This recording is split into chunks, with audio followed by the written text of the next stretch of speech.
Hi guys, this is Linda. Welcome back to my kitchen. Today we're going to make cream cheese sausage balls. Now I've had a lot of the other type sausage balls. Some of them were good and some of them weren't. And I really don't understand why, because they're basically the same thing. Well, this is basically the same thing also. But it's got 8 ounces of cream cheese, if you can see it over here. Then I've got a cup of shredded cheddar cheese. I use sharp because that's what I like, but you use what you want. And a pound of sausage. And I use hot, because you know I like hot. But you use mild or medium or whatever you want. Now to make this easier, I'm going to mix all these together. And I'm going to use my mixer because it just saves time and hands. And I'm going to get all this mixed and then I'm going to bring you back. Alright, just in case I forgot to tell you, preheat your oven to 400 degrees. Remember what I've always told you, when your little oven buzzer goes off telling you it has reached temperature, it really hasn't. It's it could be 5 to 10 degrees lower than it should be, but in the oven world, I guess they think it's okay. I don't. So go, after your little buzzer goes off, anywhere from, let it keep preheating 10 to 15 minutes beyond that point. Now I got all this mixed up and it really wasn't a whole lot of trouble, but I'm going to tell you that next time I make these, everything you put in the bowl right here has to be room temperature. The cream cheese and the sausage. Well, the cheese, the regular shredded cheese doesn't have to be, but when you stir it up and you start making them, you know, they're sticky. So I would put them in the refrigerator. I'd put the mixture in the refrigerator to let it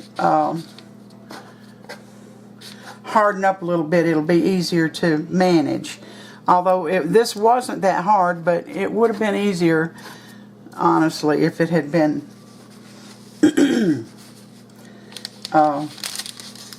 cold.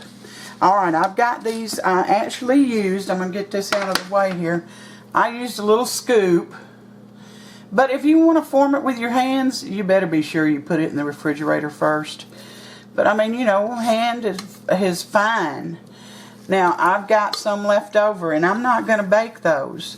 But I am going to get them rolled out like these are.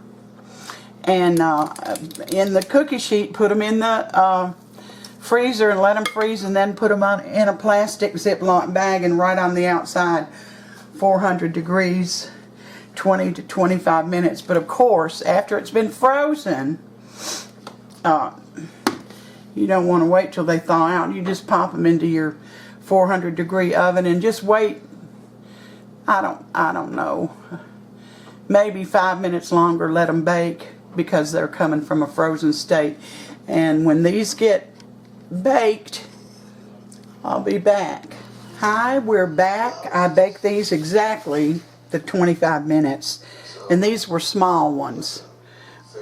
So if you make a bigger ball or use a bigger little instrument like I use a larger one, I'd keep a check on them. Well, I've already eaten a few of them and they're wonderful. They're very, very good. They're as hot or as mild as you make them. And I prefer these actually over the traditional style without the cream cheese in it, because they're not dry and crumbly. In fact, I think the cream cheese makes them a wee bit oily, but you might want to try just using instead of 8 ounces of cream cheese, just use 4. But that's just my suggestion. I used 8. Now, another way, I told you that you could just make the balls and freeze them and then cook them. You can also cook them when the company comes. You can also go ahead and bake them and freeze them, and then let them thaw in a very low temperatured oven till they get warm. You can do either one. But they're really exceptional. I like them a whole lot. Of course, mine are spicy, and I added the jalapeno juice to it. They're really good for me. But you make yours the way you want to. Thank you for coming in today and spending part of your day with me. Please give me a like, a big thumbs up, and subscribe. It only takes a minute. Thank you for coming in. Until next time, you take care. And be careful through this holiday season. Well, I forgot to tell you that this comes with a dipping sauce. I am not going to make the dipping sauce. It sounds delicious, but it will be included in the recipe below this video. Take care, you all.